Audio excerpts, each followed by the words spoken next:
Hey, I'm Scott and welcome back to the channel. So in this drill I wanted to show you, in this video I want to show you a drill that will help you build more confidence with your short putts.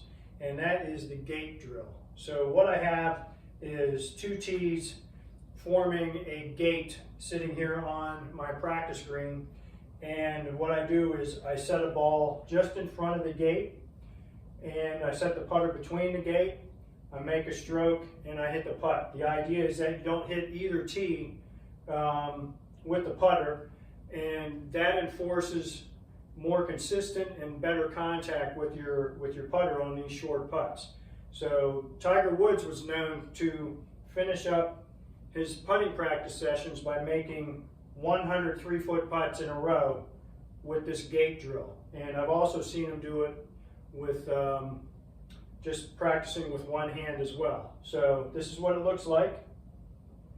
Now it's a lot easier when you're outside and you're on the practice green and you can stick the tees in beside the putter. So what I do is I try to place the tee about a 1/4 inch on either end of the putter, outside either end, and just make a good stroke.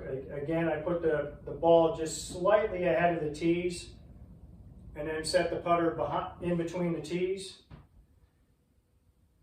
and then we just make a stroke.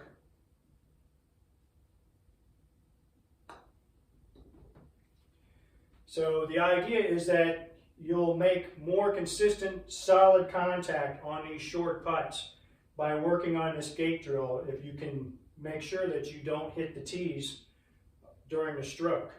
And that will in turn build up more confidence with your short putting, and you'll make a lot more of these out on the golf course. So get started on incorporating this gate drill into your practice sessions and you'll become a better putter. All right, so thanks for watching. Check out scottcolegolf.com, and if you like this video, please hit that like button and subscribe to the channel. It helps a lot. We'll see you down the road.